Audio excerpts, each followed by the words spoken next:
Shalom, selamat pagi Bapak Ibu semuanya, para jemaat SPC, rekan-rekan semuanya yang dikasih Tuhan. Kita patut mengucap syukur buat setiap kasih kebaikan Tuhan dalam kehidupan kita ketika kita masih boleh ada sampai di bulan kelima di tahun 2020 ini. Dalam setiap kondisi hidup kita patut mengucap syukur.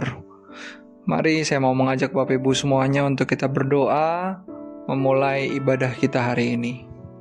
Bapa di dalam surga, terima kasih untuk kesempatan hidup yang Kau berikan, nafas yang boleh Engkau titipkan buat kami, untuk kami menyelenggarakan hidup kami, dan sebentar kami berkumpul bersama, bersatu hati, mau bersekutu, belajar firman-Mu, dan juga memuliakan nama-Mu. Kiranya nama-Mu saja yang dimuliakan di muka bumi ini. Terima kasih Bapa. Di dalam nama Tuhan Yesus, kami mengucap syukur dan kami berdoa. Amin.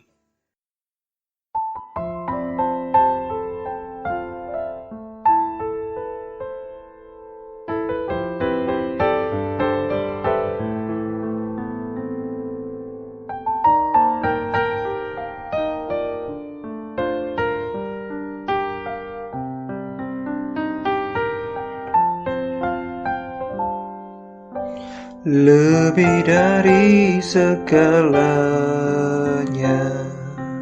ku berharap padamu.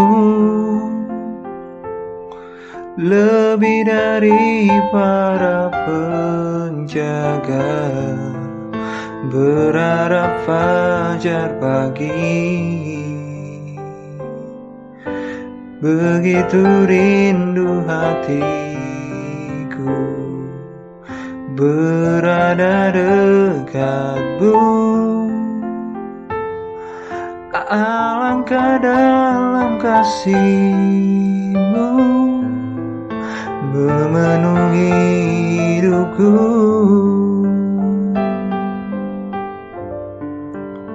Tenanglah jiwaku dalam naungan sayap-Mu, menembus awan gelabu, pandang kemuliaan-Mu. Selalu ku rindu lekat dalam hati-Mu, mengikuti rencana-Mu, Yesus Tuhan Rajaku.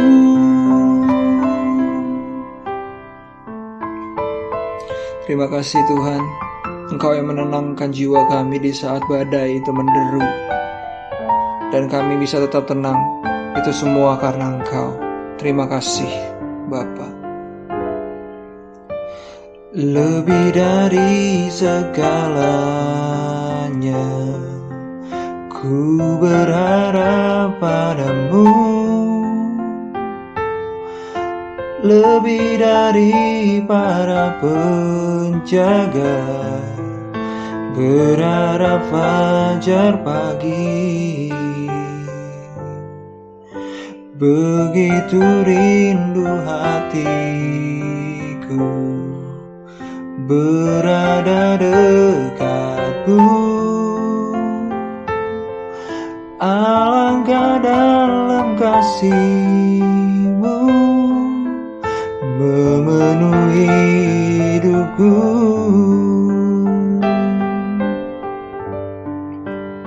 Tenanglah jiwaku dalam naungan sayap-Mu, menembus awan kelabu, pandang kemuliaan-Mu. Selalu ku rindu lekat dalam hati-Mu, mengikuti rencana-Mu, Yesus Tuhan Rajaku.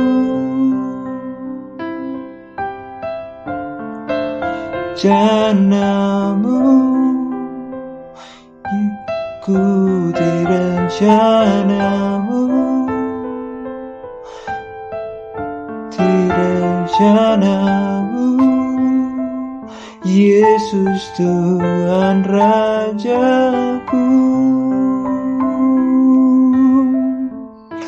Oh, terima kasih Yesus.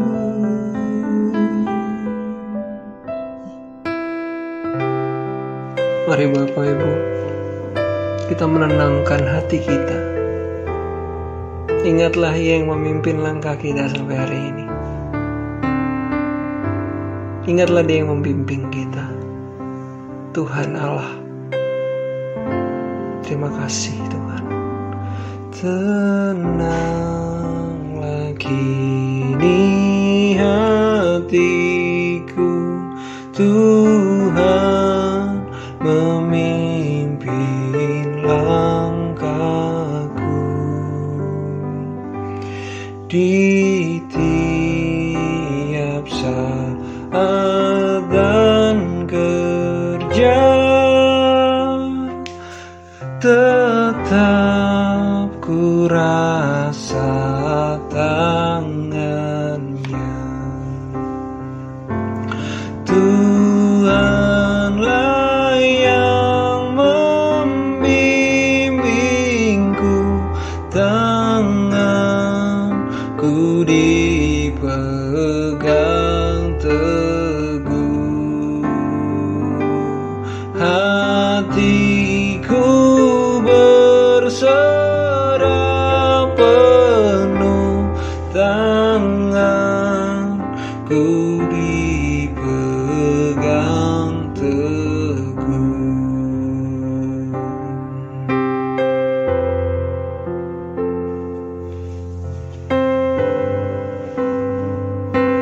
Terima kasih Tuhan, kami mengucap syukur atas segala sesuatu yang boleh kami peroleh hari ini. Situasi, kondisi apapun itu, izinkan hati kami tetap tenang karena Engkau.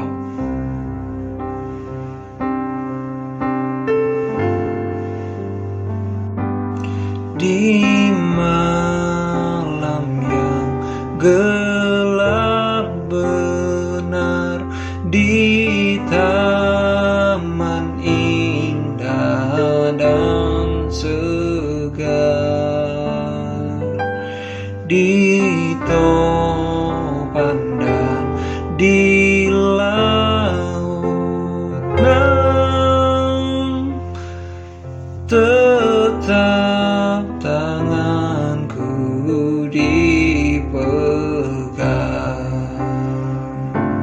Tuhanlah yang memimpinku, tanganku dipegang teguh, hatiku berserah penuh, tanganku dipegang teguh. Tuhanlah yang membimbingku, tanganku dipegang teguh, hatiku berserah penuh, tanganku dipegang teguh, hatiku berserah penuh, tanganku dipegang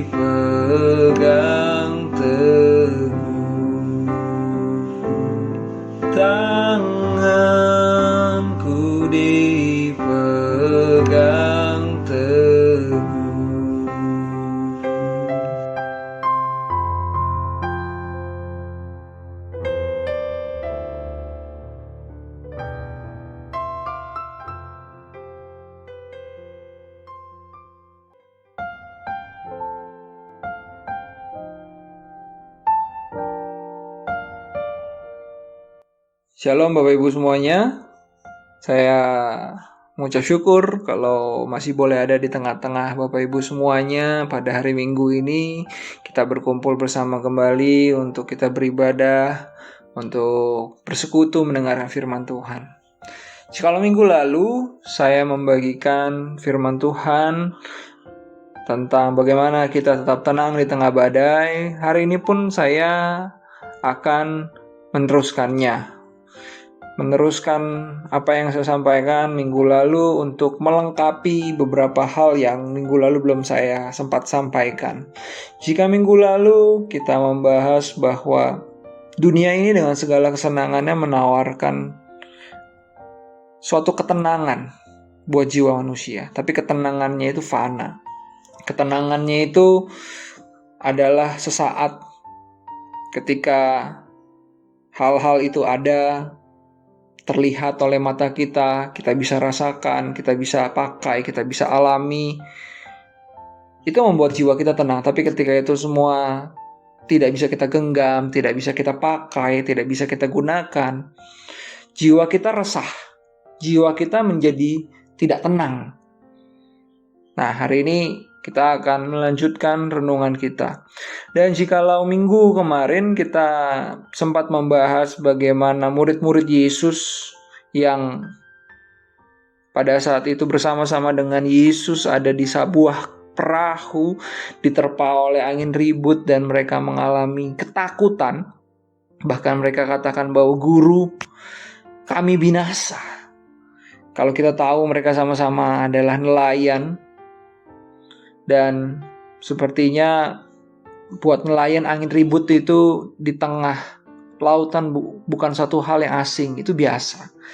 Dan kalau kita mau belajar kembali pada Alkitab, kita bisa lihat bahwa kejadian tentang bagaimana mereka mengalami badai dalam kehidupannya itu nggak cuma saat itu, tapi pernah kejadian satu kali lagi dan tercatat di Alkitab.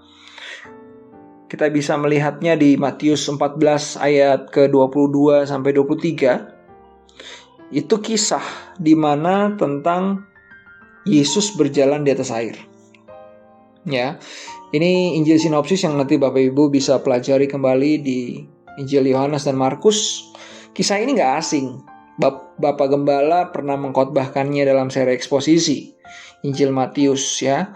Dan kali ini bukan cuma angin kencang yang mereka hadapi, melainkan juga seorang sosok yang mereka kira itu hantu. Padahal sebenarnya itu Yesus. Mereka dikatakan di sana ketakutan dan berteriak. Sampai akhirnya Yesus sendiri harus menenangkan mereka. Dan menariknya lagi dalam kisah ini adalah ada seorang murid Yesus yang disebut Simon Petrus yang ia ingin membuktikan bahwa itu benar Yesus yang berjalan di atas air. Nah, ketika saya membaca dan saya coba untuk merenungkannya dari dua kisah yang saya baca, baik itu kisah yang minggu lalu ketika Yesus meredakan angin ribut, lalu yang sekarang tentang bagaimana kisah Yesus berjalan di atas air, saya mendapati sebuah kenyataan bahwa manusia itu rentan sekali, Bapak Ibu. Rentan sekali untuk diliputi yang namanya ketakutan. Saya ulangi sekali lagi. Manusia itu rentan sekali untuk diliputi ketakutan dan juga kebimbangan. Hari ini mungkin kita yakin bisa menjalani hari esok. Tapi pertanyaannya, apakah kita bisa memastikan hari esok masih bisa kita tatap dengan kondisi tubuh kita yang seperti ini? Atau mungkin esok lusa, kita nggak tahu. Bulan depan, minggu depan kita nggak tahu. Atau bahkan tahun depan, kita tidak tahu. Jadi banyak orang yang dalam hidupnya dia merasa ketakutan dan kebimbangan ketika dia harus melihat masa depan. Nah, Ini yang merupakan sebuah ironik hidupan ini. Dan saya mau mengajak ke Bapak Ibu, ketika kita sedang mengalami situasi, kondisi seperti ini, apa yang sebaiknya kita lakukan? Nah, seperti yang tadi saya sebutkan bahwa kisah ketika murid-murid Yesus dihantam badai kehidupan itu nggak cuma sekali, nggak cuma 2 kali, bahkan berkali-kali. Dan buat saya, puncaknya adalah ketika mereka melihat dengan mata kepala mereka sendiri bagaimana Yesus ditangkap. Ya, bagaimana Yesus ditangkap itu ditulis dalam Matius 26 ayat 47 sampai 56, ada juga di Injil sinopsisnya di Lukas dan Markus. Kisah ini semua kita tahu. Ya, kisah ini semua kita tahu. Kurang lebih kita 2 minggu lalu memperingati yang namanya Jumat Agung. Ya. Dan sekali lagi di cerita ini, di kisah ini ditulis bahwa seorang murid Yesus yang bernama Simon Petrus dengan keberaniannya dan karakter yang berapi-api mengeluarkan pernyataan yang kontroversial. Apa yang ia katakan? Ia mengatakan bahwa biarpun mereka semua tergoncang imannya karena engkau, karena Yesus, dikatakan, aku di sini adalah Petrus, sekali-sekali tidak akan tergoncang. Ya, jadi Petrus dengan ucapannya coba meyakinkan Yesus bahwa ia tidak akan tergoncang. Artinya, saya akan tetap tenang di tengah badai. Saya nggak mungkin tergoncangkan. Tapi kenyataannya apa? Kenyataannya adalah ini adalah satu situasi badai yang paling menggoncang iman murid-murid. Bagaimana setelah Yesus ditangkap? Kita tahu sama-sama apa yang terjadi. Mereka semua melarikan diri. Jadi, semua yang dialami oleh murid Yesus, baik itu keraguan, kebimbangan, ketakutan, itu juga kita alami, Bapak Ibu. Ini membangun pada akhirnya kesadaran berpikir buat saya pribadi bahwa manusia itu rapuh. Kita pribadi yang amat rapuh. Diperhadapkan dengan masalah sehari-hari, apalagi realitas kematian. Kematian itu sebuah realita yang datang bisa kapan saja. Kita nggak tahu. Makanya kita patut bersyukur ketika hari ini kita dalam kondisi sehat, ketika kita dalam kondisi yang semuanya boleh dalam kontrol Tuhan. Sekalipun kita sakit, kita masih boleh mengucap syukur, kita masih boleh untuk mengucapkan terima kasih Tuhan. Dan dalam kondisi-kondisi seperti ini, badai sedang bergelora. Waktu yang amat tepat, waktu yang amat ideal untuk kita berdoa, menaikkan setiap seseruan kita kepada Tuhan. Kalau ada lagu yang sering kali kita nyanyikan, liriknya seperti ini. Di saat badai bergelora, ku akan terbang bersamamu. Bapa kau Raja atas semesta, ku tenang sebab kau Allahku. Ketika saya dengar lagu ini Bapak Ibu, sambil saya renungkan firman, saya teringat satu buah ayat dalam firman Tuhan. Kalau Bapak Ibu mau sama-sama kita buka, itu ada di 1 Korintus 10 ayat 13. Saya bacakan untuk Bapak Ibu, dikatakan bahwa pencobaan yang kamu alami, pencobaan yang kamu alami ialah pencobaan yang biasa. yang tidak melebihi kekuatan manusia. Sebab Allah setia, dan karena itu Ia tidak akan membiarkan kamu dicobai melampaui kekuatanmu. Pada waktu kamu dicobai, Ia akan memberikan kepadamu jalan keluar. Belum selesai, koma, sehingga kamu dapat menanggungnya.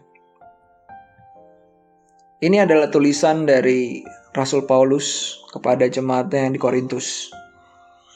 Dan ketika saya membaca ini, saya merenungkannya, saya coba aplikasikan dalam kehidupan saya ketika badai kehidupan ini datang. Badai itu nggak cuma bicara soal COVID-19 ini Bapak Ibu. Badai itu bicara soal banyak hal. Ada orang yang menyerang kita, masalah bertubi-tubi datang. Lalu kondisi-kondisi dalam keluarga, keuangan. Jadi nggak cuma soal yang berhubungan tentang saat ini saja. Kalau saat ini sedang terjadi COVID-19 mewabah, ya itu orang-orang sedang mata tertuju terpusat ke sana. Tapi saya melihatnya bicara soal badai ini luas. Dan setiap orang, ketika saya membaca ayat ini, pada umumnya saya pribadi Bapak Ibu ya, menemukan bahwa ingin selalu sesegera mungkin menemukan yang namanya jalan keluar. Saya ulang sekali lagi. Setiap orang, saya pribadi, khususnya, ingin sesegera mungkin menemukan jalan keluar dari setiap masalah yang saya hadapi. Saya nggak tahu dengan Bapak Ibu semuanya, tapi saya bercerita tentang diri saya sendiri. Saya dengan tipe kepribadian kolerik Bapak Ibu. Ketika ada masalah, saya tuh spontanitasnya adalah ingin menyelesaikan masalah itu sesegera mungkin. Menemukan jalan keluarnya. Akan tetapi pertanyaannya adalah, apakah setiap kali ada masalah terjadi, itu bisa ketemu langsung jalan keluarnya? Saat itu juga, hari itu juga, menit itu juga, jam itu juga. Bisa atau enggak? Yang saya dapati bahwa seringkali masalah dan jalan keluarnya itu adalah dua hal yang tidak pernah kita bisa ketahui datangnya. Munculnya kapan kita nggak bisa tahu. Selesainya pun apalagi kita nggak bisa tahu. Bisa selesainya besok, bisa selesainya lusa, bisa selesainya minggu depan, bisa selesai tahun depan. Kita nggak tahu. Dan pada ayat yang tadi saya bacakan, 1 Korintus 10 ayat 13, saya belajar Bapak Ibu. Setiap kali ada masalah, seharusnya buat saya fokusnya bukan cuma pada jalan keluarnya. Makanya tadi saya ada kasih penekanan bahwa ketika ayat itu berbicara bahwa pada waktu kamu dicobai, Ia akan memberikan kepadamu jalan keluar. Ia di situ adalah Allah. Itu tidak berhenti sampai di sana Bapak Ibu. Tidak cuma berhenti di jalan keluar, tapi berhenti di kata sehingga kamu dapat menanggungnya. Sehingga saya dapat menanggungnya. Jadi seringkali waktu dalam kondisi masalah, persoalan, saya pribadi fokus cuma pada jalan keluarnya. Kapan nih masalahnya selesai? Mana jalan keluarnya kok nggak ada? Saya udah putar otak, masih nggak ada jalan keluarnya. Tapi kita tidak berpikir satu hal yang lain, bahwa bagaimana cara saya untuk merespon masalah ini dengan benar. Bagaimana cara saya supaya dapat menanggung setiap masalah yang hadir dalam hidup saya hari ini. Pengennya cepat-cepat selesai. Pengennya cepat-cepat usai ini masalah. Tapi dalam perenungan saya, Roh Kudus mengingatkan, yang sedang dibentuk sekarang itu bukan supaya kamu menjadi pribadi yang ketemu jalan keluar setiap datang masalah, bukan. Tapi kamu sedang dibentuk, saya sedang dibentuk menjadi pribadi yang punya respon benar setiap kali masalah itu datang. Saya ulang sekali lagi. Fokus saya seharusnya bukan mencari tahu ini kapan masalahnya selesai, bukan harusnya. Tapi fokus saya seharusnya mencari tahu respon saya udah bener belum ya.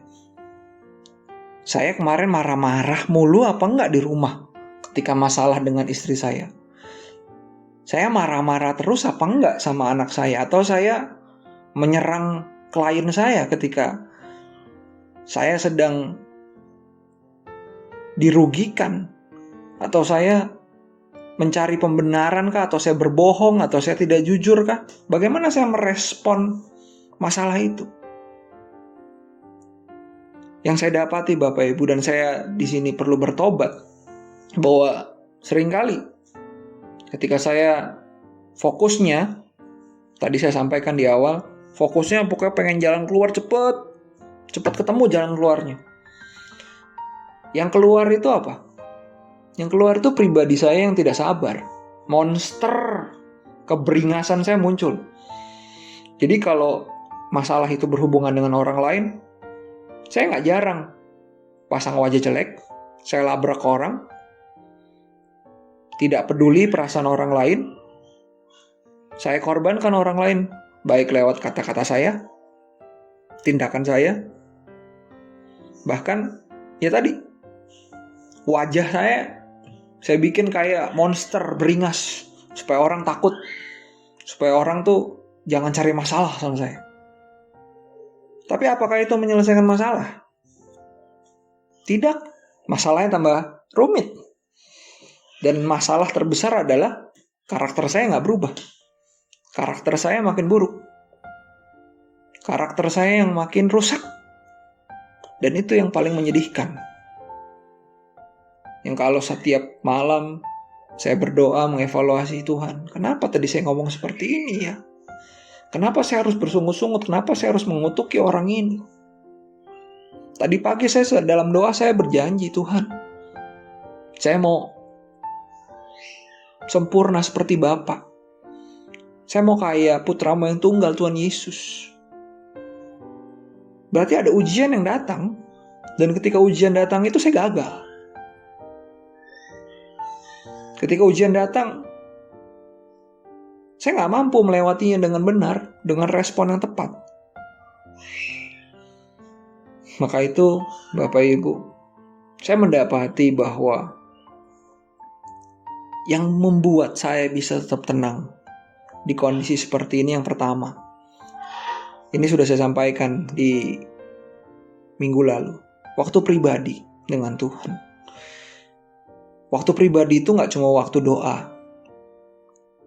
Kami keluarga membangun mesbah doa setiap hari 20-30 menit, pagi dan malam hari. Di sana memang tempat terbaik kami untuk kami duduk diam, tenang. Sebelum mengawali hari bisa berseru kepada Tuhan. Tapi di waktu-waktu yang tengah hari pun ketika kondisi sedang carut-marut, saya harus memejamkan mata dan saya harus bilang, Tuhan, ampuni saya Tuhan. Tuhan, bagaimana saya harus merespon ini Tuhan? Kenapa ini seperti karakter yang melekat terlalu buruk dan tidak bisa dilepas Tuhan? Saya berseru pada Tuhan dalam waktu-waktu pribadi saya. Tapi buat Bapak Ibu semuanya, saya mau mengajak Bapak Ibu untuk, kalau kita bisa di waktu malam kita mengevaluasi diri, kita mengevaluasi diri. Kita merenungkan, kita doa. Kenapa tadi saya bicara kok nadanya tinggi begitu?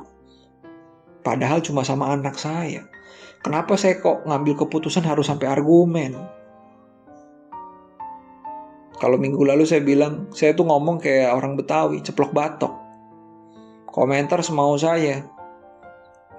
Lagi emosi, ngomong. Padahal teorinya belajar.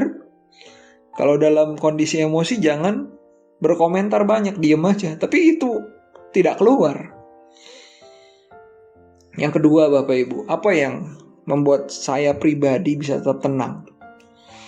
Yang kedua adalah tetap menjalani proses semampu yang saya bisa lakukan. Kalau dalam Matius 6 ayat 34 dikatakan bahwa sebab itu janganlah kamu khawatir akan hari esok. Hari esok punya kesusahannya sendiri. Kesusahan sehari cukup untuk sehari. Ayat ini mengajarkan saya pribadi untuk melepaskan segala kekhawatiran.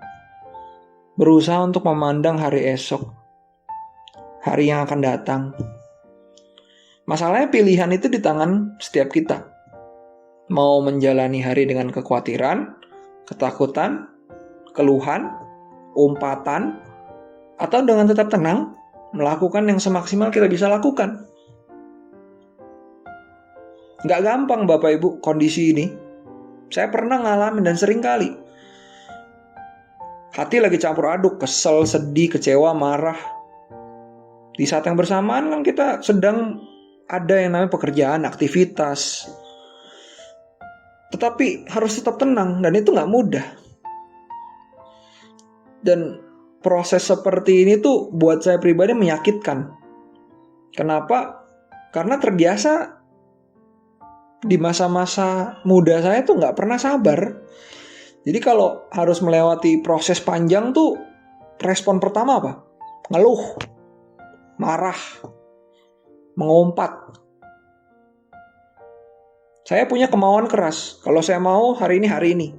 Gak sesuai rencana saya akan ganti.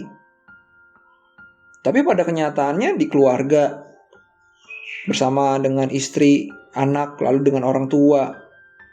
Belum lagi di pekerjaan dengan beban pekerjaan yang banyak, ketemu bos. Lalu belum lagi tentang bagaimana pendapatan 1 bulan. Itu kan kita nggak bisa bilang bahwa semuanya ideal Bapak Ibu. Banyak hal yang tidak ideal dalam kehidupan setiap kita. Dan itu akhirnya memicu kita untuk berespon tidak benar. Belum lagi yang bisnis bersama teman dekat. Bingung mau menaruh di mana persahabatan, mau taruh di mana tentang bisnis. Suami istri juga. Tapi ketika kita bisa mengendalikan itu, kita meminta Tuhan, tolong Tuhan. Kita mengaku di hadapan Tuhan ya. Tuhan, saya akan berjuang.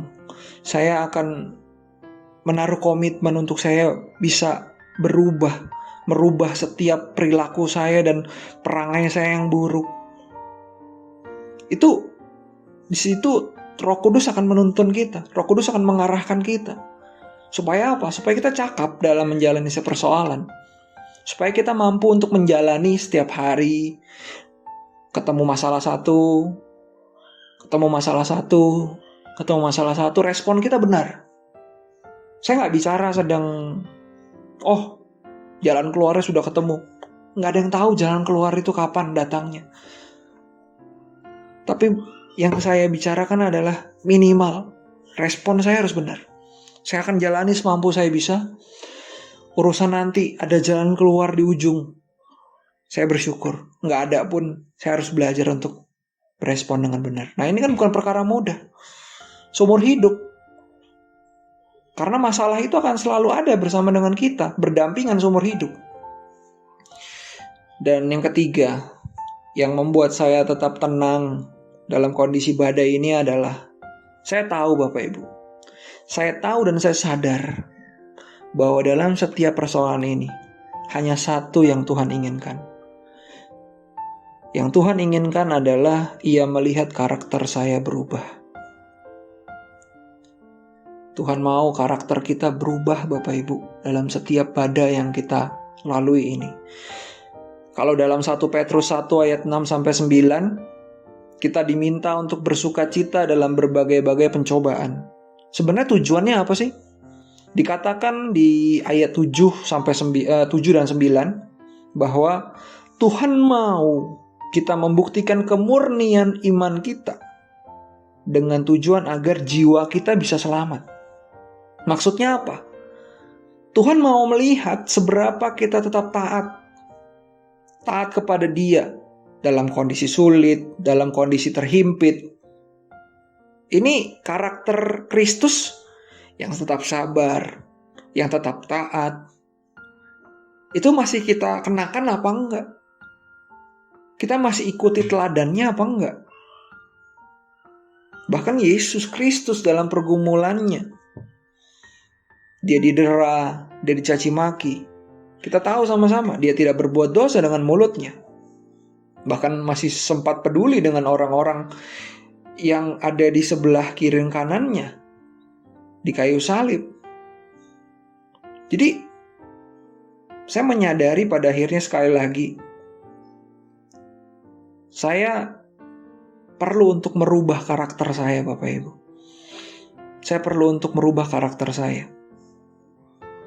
Dan ketika saya tahu kondisi hari-hari ini, semakin banyak hal-hal yang diperhadapkan sama saya, keluarga, saya perlu untuk lebih lama duduk diam di hadapan Tuhan. Saya perlu lebih lama untuk mengerti Tuhan maunya apa sih. Terakhir, saya mau bersaksi Bapak Ibu. Saya itu bukan pribadi yang bisa terbuka pada banyak orang. Mungkin hanya 2-3 orang saja dalam hidup ini tempat saya pernah berkeluh kesah. Salah satunya pasti istri saya. Akan tetapi istri saya pun sebenarnya pribadi yang terbatas dalam segala aktivitasnya. Maksudnya terbatas dalam hal waktu ya.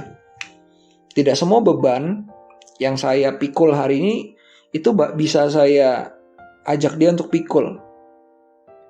Kenapa? Karena satu sisi saya mikirin nanti beban pikirannya tambah berat. Di saat mulut ini mau melampiaskan sesuatu kata-kata, gak tahu harus cerita kemana, kesel. Cuma air mata dan doa aja udah yang bisa keluar. Itu pun terbata-bata. Jadi dalam doa, seseruan saya kepada Tuhan, itu yang memberikan kelegaan, ketenangan. Mungkin ini terdengar subjektif ya bagi beberapa orang.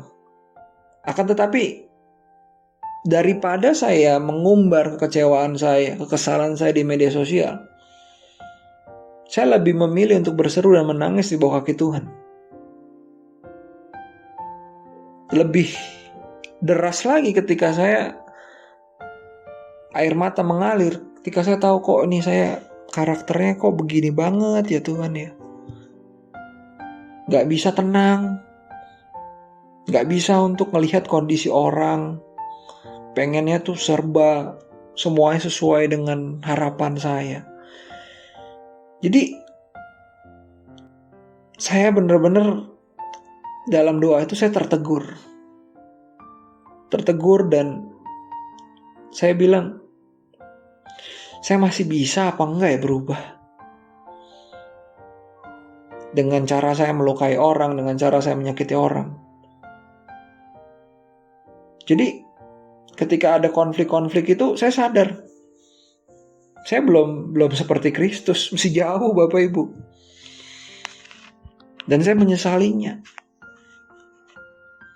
Jadi kalau hari ini saya masih dikasih kesempatan untuk bertobat, merubah diri, wah itu saya bersyukur Bapak Ibu. Jadi di akhir dari kesaksian ini saya mau sampaikan, semua badai yang kita alami dalam hidup ini itu sebenarnya sebuah peringatan.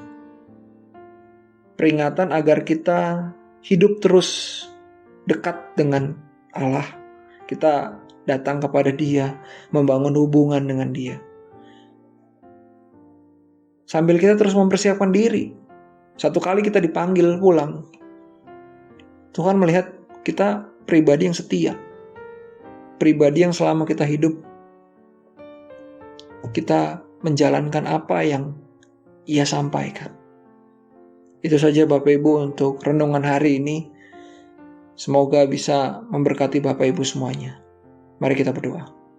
Bapa dalam surga, terima kasih untuk hari ini, untuk renungan yang boleh menguatkan kami, mengubah hidup, cara kami berpikir. Kami tahu bahwa masalah itu mendewasakan kami. Masalah itu akan menuntut kami berespon. Bisa respon yang benar, bisa respon yang tidak benar. Dan lebih daripada itu, Engkau sendiri menginginkan kami untuk berubah. Engkau sendiri menginginkan untuk jiwa kami selamat. Dan kami perlu tetap berespon dengan baik dan benar di tengah-tengah pencobaan ini. Kuatkan para jemaat-Mu Tuhan. Kuatkan bangsa ini, pemimpin dan rakyatnya di situasi yang tidak mudah ini. Dan kami tetap percaya pada Engkau, Sang Pemilik hidup kami. Dan biarlah kami terus boleh memperagakan seperti apa Tuhan Yesus Kristus hidup 2000 tahun yang lalu. Lewat perilaku kami, lewat perkataan kami, dan lewat tindakan kami. Di dalam nama Putra-Mu, Tuhan Yesus Kristus, kami telah berdoa dan mengucap syukur. Amin. Kita akan mempersiapkan hati kita untuk melakukan perjamuan kudus sesuai dengan himbauan yang saya sampaikan minggu lalu. Bapak, Ibu, dan saudara-saudaraku sekalian bisa mempersiapkan roti dan anggur atau penggantinya. Saya berharap sudah disediakan sehingga kita bisa bersama-sama mengikuti sakramen perjamuan kudus ini dengan baik. Mari kita tundukkan kepala sama-sama, kita berdoa. Bapa, kami mengucap syukur, kami berterima kasih untuk kesempatan hari ini, pagi ini kami boleh bersama-sama kembali melakukan sakramen perjamuan kudus untuk mengingat kembali akan pengorbanan dan kematian-Mu di kayu salib. Berkati roti dan anggur maupun penggantinya yang akan kami gunakan sebagai alat anugerah, alat sakramen untuk kami bisa melakukan sakramen perjamuan kudus ini. Berkati, sucikan, kuduskan. Biarlah ini boleh memberkati kami sekalian. Di dalam nama Tuhan Yesus Kristus, kami mengucap syukur, kami berdoa. Amin. Bapak, Ibu, saudaraku sekalian, sebelum kita melakukan perjamuan kudus, sesuai dengan terang firman Tuhan, kita harus memeriksa hati kita. Memeriksa hati kita artinya kita harus memastikan bahwa kita menghargai, kita menghormati sakramen ini. Kita tidak menggampangkannya. Kita harus betul-betul mengakui bahwa roti dan anggur ini atau penggantinya sebagai lambang tubuh dan darah Tuhan. Sekaligus kita harus memeriksa hati kita jika masih ada dosa, masih ada kebencian, ada hal-hal yang tidak berkenan di hadapan Tuhan. Kita memohon ampun. Biarlah Tuhan yang menyucikan, menguduskan hati kita sehingga kita dilayakkan untuk mengambil roti, mengambil anggur ataupun penggantinya. Mari sama-sama kita memeriksa hati kita. Saya beri waktu untuk beberapa menit ini kita bisa datang dalam hadirat-Nya. Kalau Tuhan mengingatkan akan dosa-dosa tertentu, kita bisa bertobat, kita bisa mengakuinya di hadapan Tuhan, atau kita bisa mengampuni orang-orang yang melukai hati kita terlebih dahulu, dan yakin percaya sepenuhnya bahwa Kristus telah mati di kayu salib mengganti dosa kita, semua pelanggaran yang kita lakukan. Jika kita bertobat sungguh-sungguh dan mau hidup sesuai dengan kehendak Bapa Surgawi.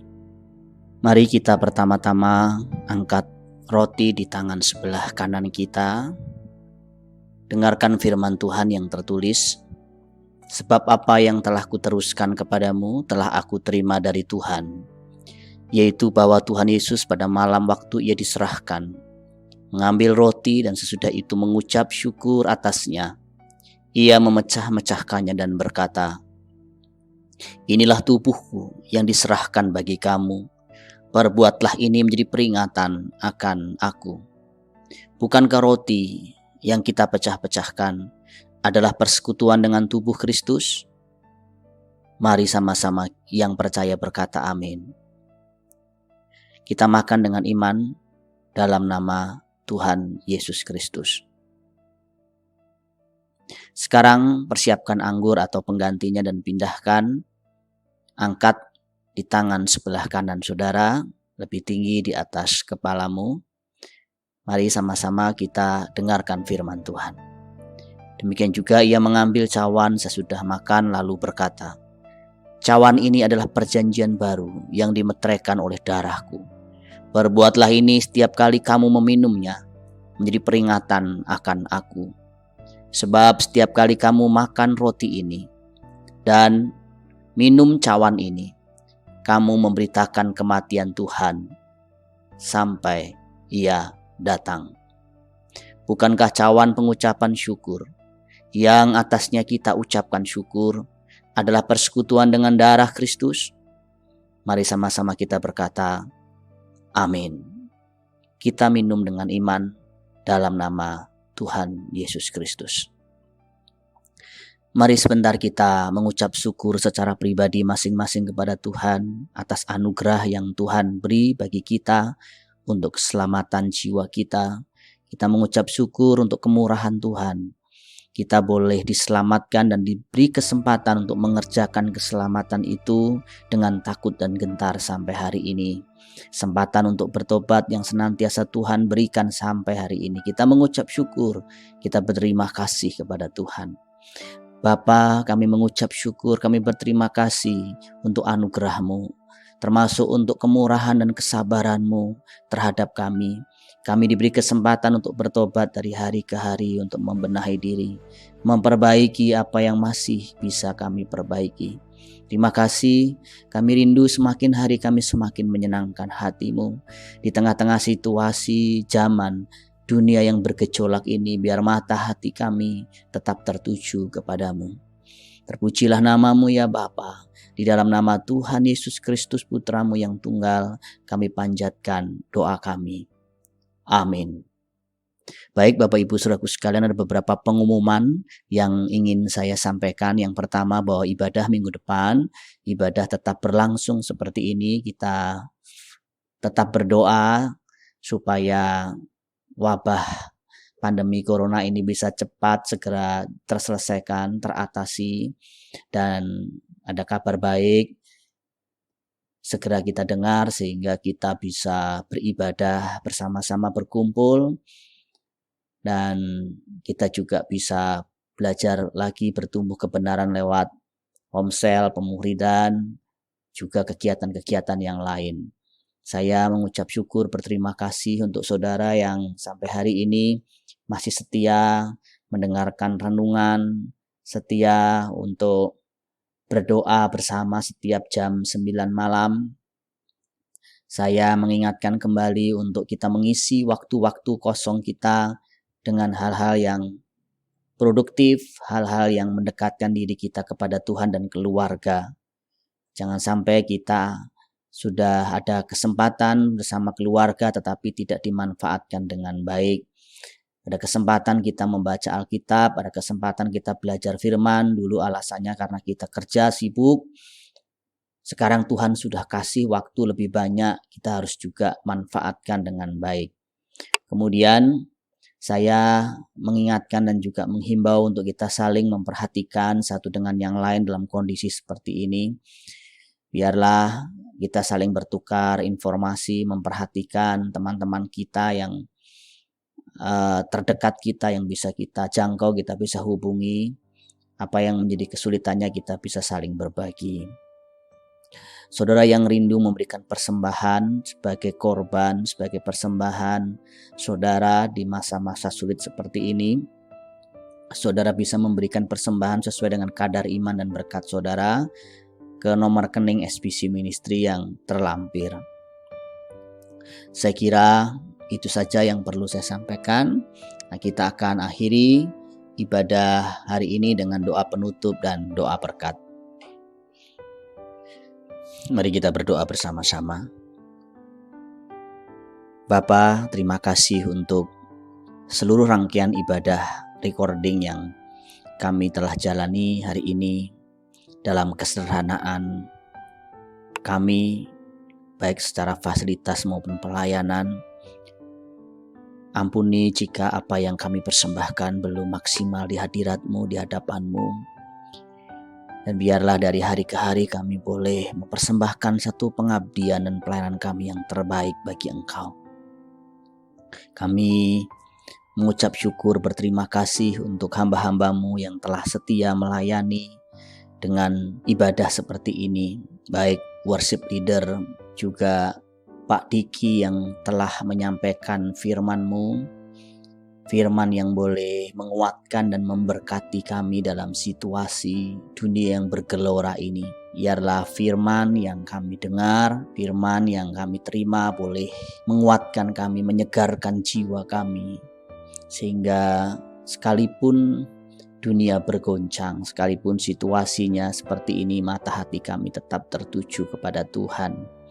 Tim yang memproses untuk rekaman ini, baik Ko Yohanes, baik Mas Haru, semua yang telah berjeri lelah, Tuhan juga memberkati. Termasuk jemaat yang mengambil kontribusi dalam bidang bagian masing-masing.